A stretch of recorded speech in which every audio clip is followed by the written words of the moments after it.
நீங்கள் பார்த்துக் கொண்டிருப்பது உங்கள் விஜய்.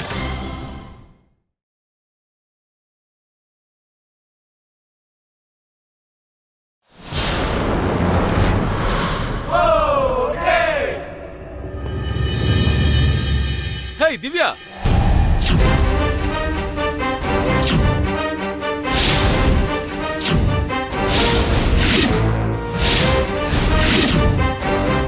படுவாவி, எந்த மூஞ்சி வச்சுறா எங்க வீட்டுக்குள்ள வந்த? உன்னால எங்க குடும்பமே இன்னைக்கு தலை குனிஞ்சு நிக்குதுடா. என்ன தைரியம் இருந்தா திரும்பவும் எங்க வீட்டுக்கு வருவேன். என் பொண்ணோட எதிர்காலத்தையே கேள்விக்குறியாக்கிட்டியடா பாவி. நீ உருப்படுவியா? மறுபடியும் எங்க வந்த? என்ன தைரியம் இருந்தா இவ்வளவு நடந்ததுக்கு அப்புறமா இங்க வந்திருப்பேன். உன்னையெல்லாம் விளக்கு மாத்தாலையும் பிஞ்ச செருப்பாலையும் தாண்டா அடிக்கணும். ஹாய் திவ்யா, என்ன சாமி கும்பிடுறியா? ஹாய் பாட்டி, வாங்க மாமா. அத்தை, அரவிந்த், எப்படி இருக்கீங்க?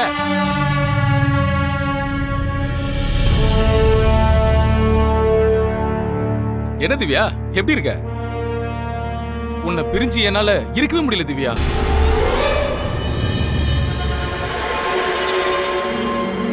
நீயே எனக்கு போன் பண்ணுவேன்னு பார்த்தேன். பரவாயில்ல, என் மேல கொஞ்சம் கோவமா இருப்பேன்னு தெரியும்.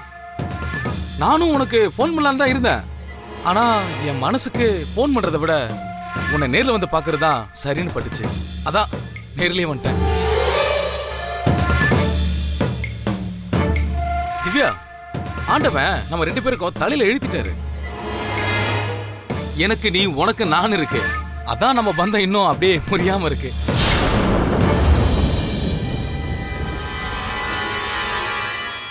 டேய், நீ ஆசைப்பட்டபடியே உங்க அப்பா அம்மா ஆசீர்வாதத்தோட நம்ம கல்யாணத்தை பண்ணலான்னு தான் நான் இப்போ உங்க வீட்டுக்குள்ள வந்து நிக்கிறேன்.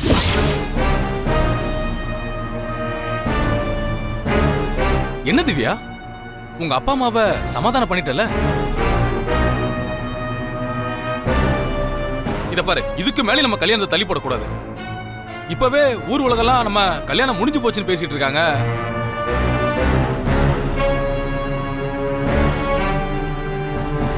அதனால நம்ம கல்யாணத்தை இப்பவே இங்கேயே சிம்பிளா பண்ணிக்கலாம். இன்னைக்கு கூட முகூர்த்தம் நல்லதா இருக்கு. என்ன திவ்யா, நான் சொல்றது சரிதானே?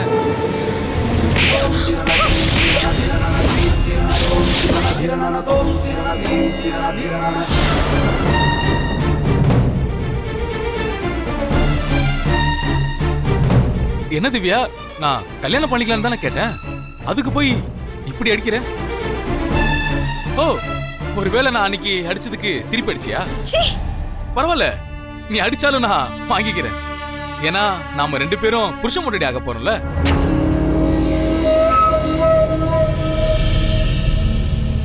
உனக்கு அடிக்கிறதுக்கு முழு உரிமை இருக்கு. நீ என்ன வேணாலும் பண்ணலாம். ஆனா உன் கழுத்துல தாலி கட்டுற பாக்கியத்தை மட்டுமாவது எனக்கு கொடுத்துரு, அது போதும். என்ன ராஸ்கல், ஏற்கனவே ஒரு பொண்ணை கல்யாணம் பண்ணி அவ வேற கன்சீவா இருக்கா. அதை மறைச்சிட்டு என்னையும் கல்யாணம் பண்ணி என் வாழ்க்கையை வீணடிக்க பாக்குறியா? உன்னெல்லாம் செருப்பாலையும் விளக்கு மாத்தாலையும் அடிச்சாலையும் யாத்திரை தீராதுரா. ஐயோ, என்ன திவ்யா இப்படிலாம் சொல்ற? நான் யாரையும் கல்யாணம் பண்ணல. பிறந்ததுல இருந்தே உனக்காக பிறந்த மாதிரி வாழ்ந்துகிட்டு இருக்கேன். உங்க அக்கா சொன்னதெல்லாம் வச்சுக்கிட்டு இப்படிலாம் சொல்லாத திவ்யா. என்ன நம்பு திவ்யா. டேய், திரும்ப திரும்ப போய் சொல்லாத. ஏற்கனவே என் அக்கா சொன்னதை நம்பாம தான் நான் உன் கூட என்ன அறியாம வந்துட்டேன். நல்ல வேலை, எந்த சமயம் என்ன உன்கிட்ட இருந்து காப்பாத்திருச்சுடா. பிரியாவோட ஜோடியா கோவிலுக்கு வந்தல, அதை என் கண்ணால பார்த்தேன்டா. சாமி உன் சுயரூபத்தை என்கிட்ட காமிச்சு கொடுத்துருச்சுடா. அப்படியே கோயில இருக்கிற சூலாயுதத்தால குத்தலான்னு தோணுச்சு. நான் எதுக்கு ஒரு பாவியை கொலை செஞ்சு அந்த பாவத்தை சுமக்கணும்னு சும்மா விட்டுட்டு வந்தேன்.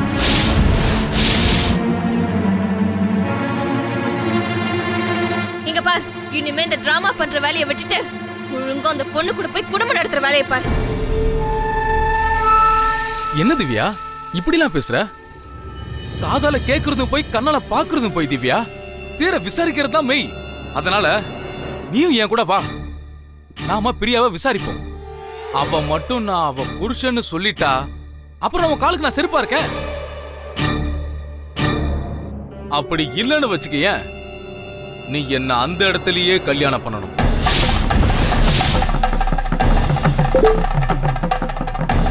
டேய், இந்த கதை சொல்ற வேலையில இனிமே வேண்டாம். மரியாதையா சொல்றேன், இங்க இருந்து போயிடு. மாமா, நீங்களாச்சும் கொஞ்சம் எடுத்து சொல்லுங்க மாமா. உங்க மேல உள்ள மரியாதையில தான் நான் இவளை வீட்டை விட்டு கூட்டிட்டு போனாலும் அவ அப்பா அம்மா சம்மதத்தோட தான் கல்யாணம் பண்ணுன்னு சொன்ன உடனே நான் அவளை எதுவுமே செய்யாம அப்படியே கூட்டிட்டு வந்துட்டேன் மாமா. இங்க பாருங்க, நான் கெட்டவனா இருந்தா இவளை ஏதாவது செஞ்சிருக்க மாட்டேனா?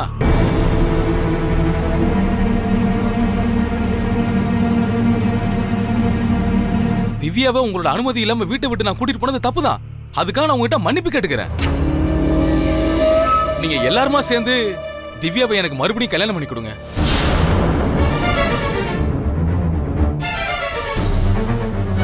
டேய், என் பொண்ணு வாழ்க்கையை வீணாக்க பார்த்ததுக்கு உன்னை அப்பவே இல்லாம பண்ணிருப்பேன். ஏதோ ஒரு நல்ல நேரம் என் பொண்ணு நல்லபடியா வீட்டுக்கு வந்து சேர்ந்துட்டேன். போட போய் என் பொண்ணு சொன்ன மாதிரி அந்த பிரியாவோட ஒழுங்கா வாழ். ஒரு பொய்ய திரும்ப திரும்ப சொன்னா உண்மையாயிரும் நினைக்காது. என்ன மாமா நீங்களும் எப்படி சொல்றீங்க? நான் சொல்றது எல்லாரும் நம்புங்க மாமா, நான் தங்கமான பையன். டேய், நீயே தங்கம் வயரும் சொல்லிட்டு இருக்க பாவி பையல. கஷ்டப்பட்டு பெத்து வளர்த்த என் புள்ளைய கூட்டிட்டு போய் இப்படி அசிங்கப்படுத்திட்டேடா. பெத்த வயிறு பத்தி எரியுதுடா ராஸ்கல். ஏண்டா பொறுக்கி பயல, உன்ன மாதிரி பொறுக்கி பயல்களுக்கு தான் பொறுக்கி பொம்பளைங்க திரியிற ஆளுங்கள்ல. அவளுகளை விட்டுட்டு ஏண்டா குடும்ப பொண்ணுங்க வாழ்க்கையில விளையாடுறீங்க? அந்த பாவம் எல்லாம் 7 ஜென்மத்துக்கு உன்னை விடாதுடா. நீ அனுபவிப்படா. என் குடும்பத்துக்கு கெடுதல் பண்ணது பத்தாதுன்னு மறுபடியும் வந்து பொண்ணு கேப்பியா நீ? என்ன கிழவின்னு நினைக்காத, உன் சங்கம் அறுத்து போடுவேன்.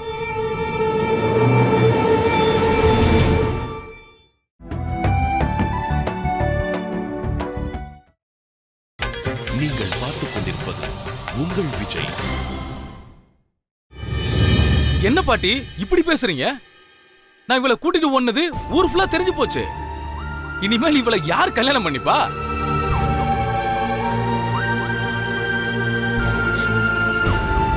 இங்க பாருங்க, இந்த மாதிரி பழி சொல்றதை விட்டுட்டு பேசாம இவளை எனக்கு கட்டி வைங்க. கூடிய சீக்கிரம் உங்களை நான் கொள்ளு பாட்டி ஆக்குறேன். ஏய், எங்க இங்க இந்த அருவாளை காணு? ஏய், யாரோட கொள்ளு பாட்டி ஆக்குவ? நீ யாரா என்ன கொள்ளு பாட்டி ஆக்கிறதுக்கு? அதையெல்லாம் ஆண்டவன் பாத்துக்குவான்டா. ஏய், அதனாலதான் என்ன இன்னும் உயிரோட வச்சிருக்கான். இதுக்கு மேல ஏதாவது பேசுன சங்கம் அறுத்துருவேன். ஏய், இங்க பாரு, பாட்டி சங்கம் மட்டும்தான் இருப்பாக. நான் அப்படியே உன்னை உயிரோட புதைச்சு சங்கம் ஊதிடுவேன். நான் யாருன்னு தெரியும்ல? செங்கோட மவ. போடா, இங்க வந்து சலப்ல குடுத்துட்டு இருக்க பொடி பயலே, வெளியில போடா. ஏய், என்ன எல்லாம் இப்படி ஒண்ணு சேர்ந்து பேசிக்கிட்டு இருக்கீங்க? இப்படி எல்லாம் பேசினா நான் அப்படியே பயந்துருவேனா? நான் யாருன்னு தெரியும்ல? இந்த ஏரியா எஸ்பியோட பையன். நான் நினைச்சுன்னு வச்சுக்கங்க, உங்க எல்லாரும் மேலே ஏடா கூடமா கேஸ் போட்டு எனக்கு பேசி முடிச்ச பொண்ண கல்யாணம் பண்ணி தரமாட்டாங்கன்னு சொல்லி குடும்பத்தோட உள்ள தள்ளிடுவேன். உங்க பொழப்பெல்லாம் நாரிடும். இத பாருங்க, இவளை வீட்டோட வச்சு வீணா போறதை விட ஒழுங்கா எனக்கு கல்யாணம் பண்ணி கொடுத்துருங்க. நான் சந்தோஷமா வச்சுக்கிறேன். ஏன்டா நாசமா போறவனே, அவ ஏன்டா வீணா போறா? நீ பண்ண பாவத்துக்கு நீதான் நாசமா போற. அவளை ஒரு நல்ல இடத்துல கல்யாணம் பண்ணி கொடுத்து அவ சந்தோஷமா வாழ்றத நீ பார்க்கதான் போற.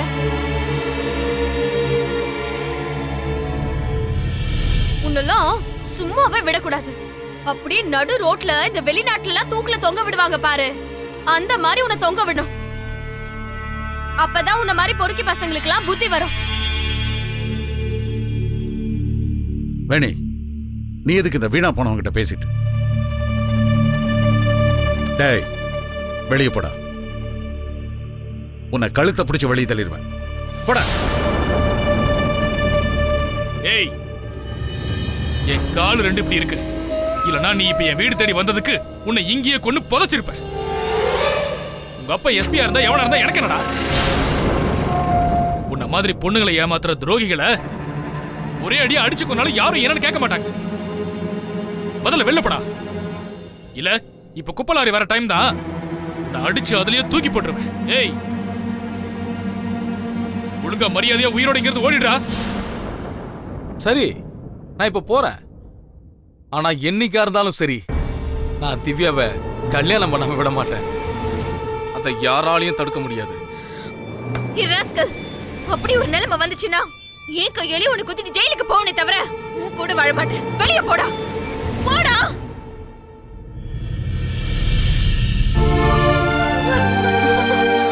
திவ்யா, எதுக்கு அழற? பயப்படாத, அழாதம்மா.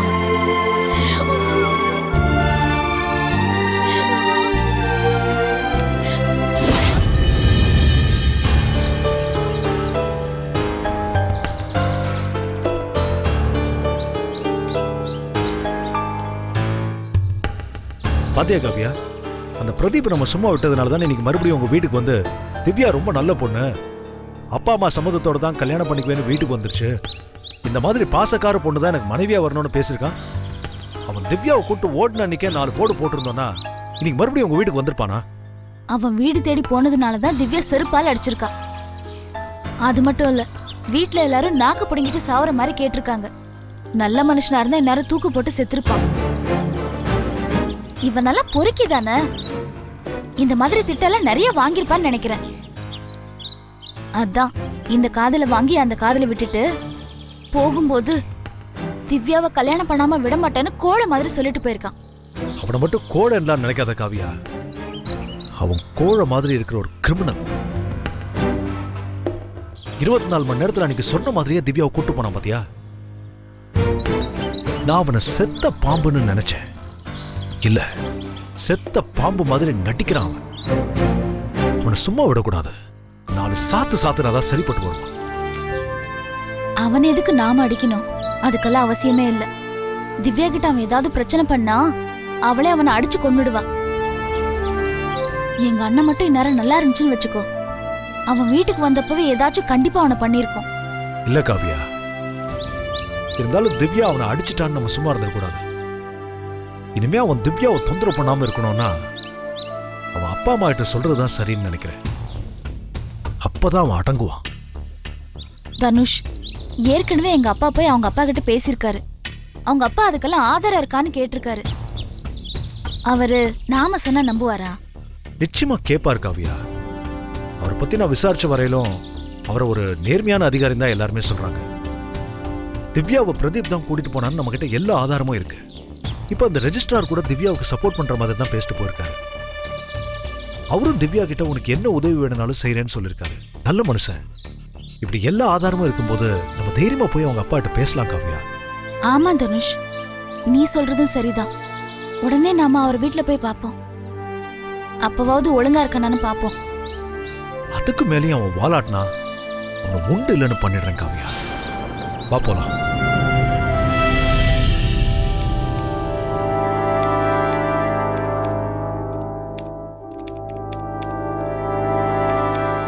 May I come in, sir? Yes. Good morning, sir. Good morning. உட்காருங்க. என்னையாச்சு அந்த செங்கோடன் கேஸ்? சார், அந்த ஆளை நம்ம கைது பண்ணிடுவோமோன்னு ஊர் பக்கமே தலை காட்ட மாட்டேங்கிறான் சார். சென்னைக்கும் டெல்லிக்குமா மினிஸ்டரை பார்க்க அலைஞ்சிக்கிட்டு இருக்கான் சார். பார்க்கட்டும். இன்னும் எத்தனை நாளைக்குன்னு பார்க்கலாம். இந்த கேஸ்ல யாரு ரெக்கமெண்டேஷன் பண்ணாலும் அவனை மட்டும் விடவே கூடாது. புடிச்சு உள்ள போட்டே ஆகணும். அப்பதான் அவன் திமிரு அடங்கும். அதை பத்திலாம் கவலைப்படாதீங்க சார். அவனை எப்படி கைது பண்ணிடலாம் சார். தேவைப்பட்டா டெல்லிக்கே போய் அரெஸ்ட் பண்ணலாம் சார். அதுவும் சரிதான். இருந்தாலும் இன்னும் கொஞ்ச நாள் வெயிட் பண்ணுவோம். அவனை உள்ளூர்ல கைது பண்ணாதான் அசிங்கம்னா அவனுக்கு என்னன்னு தெரியும். சார் வாங்க. வணக்கம் ஐயா. அன்னைக்கு உங்க அப்பா வந்தாரு, பொண்ணை காணோம்னு சொன்னாரு. உன் தங்கச்சி கிடைச்சிருச்சா? அவ அப்பவே வந்துட்டான். எங்க போனா, யாரோட போனான்னு தெரிஞ்சுக்காம என் பையன் தான் கூட்டிட்டு போனான்னு உங்க அப்பா சொல்றாரு.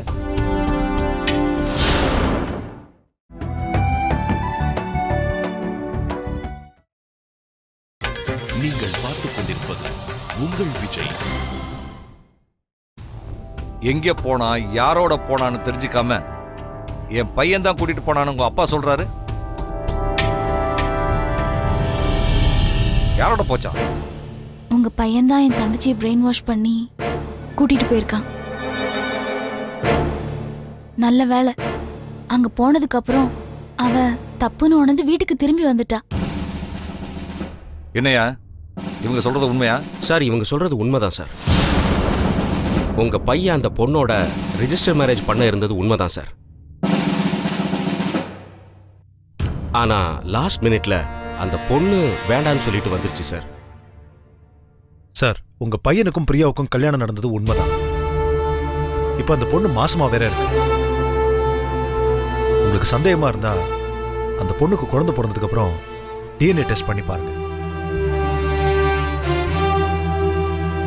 திவ்யாவை கூட்டிட்டு போனது வேணா உண்மையா இருக்கலாம். என் பையன் பிரியாவை கல்யாணம் பண்ணிக்கிட்டதா சொல்றத நான் நம்ப மாட்டேன். ஏன்னா அந்த விஷயத்தை நான் ஏற்கனவே விசாரிச்சுட்டேன். அதை விசாரிச்சது இந்த இன்ஸ்பெக்டர் தான். நீங்க வேணா கேட்டுக்குங்க. சார், இந்த விஷயம் இவ்வளவு தூரம் போனதுக்கு அப்புறம் உங்ககிட்ட நான் உண்மையை மறைக்கிறது நல்லதில்லை சார். உங்க பையனுக்கும் அந்த பொண்ணுக்கும் கல்யாணமானது உண்மைதான் சார். இப்ப அந்த பொண்ணு மாசமா இருக்கா சார். என்ன சொல்ற? இதானே அன்னைக்கு பிரியாவையும் பிரதீப்பை பத்தியும் விசாரிச்சுட்டேன். அவங்க 2 பேருக்குள்ளேயும் எந்த சம்பந்தமும் இல்லைன்னு சொன்ன. இன்னைக்கு எப்படி சொல்ற? இந்த உண்மையை உங்ககிட்ட சொல்லலாம் தான் சார் வந்தேன். ஆனா அம்மா தான் வேண்டான்னு சொல்லிட்டாங்க.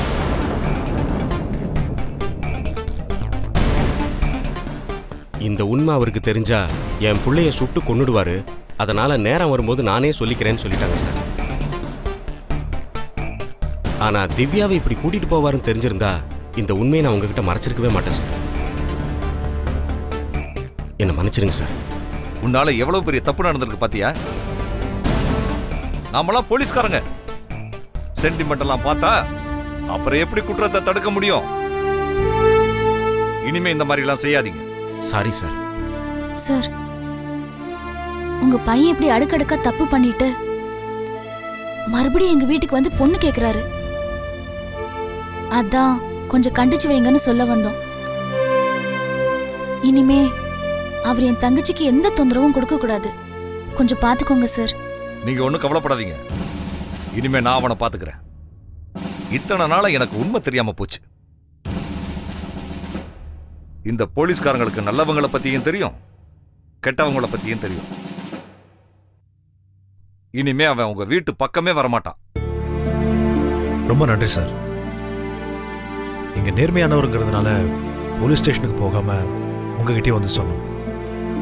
மற்றதெல்லாம் நீங்களே பார்த்துக்கோங்க சார். வரோம் சார். வரேன் சார். வாங்க.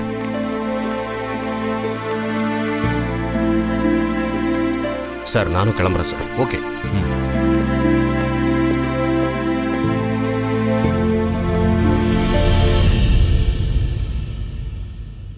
இந்தாங்க, கோயில் பிரசாதம் எடுத்துக்கோங்க.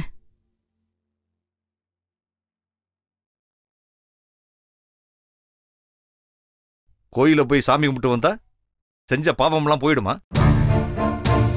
நான் கடமை கண்ணியம் கட்டுப்பாடுன்னு இருக்கேன். ஆனா உன் மகன் கிரிமினல் வேலை பண்ணிக்கிட்டு இருக்கான். அவன் என்ன தப்பு பண்ணா?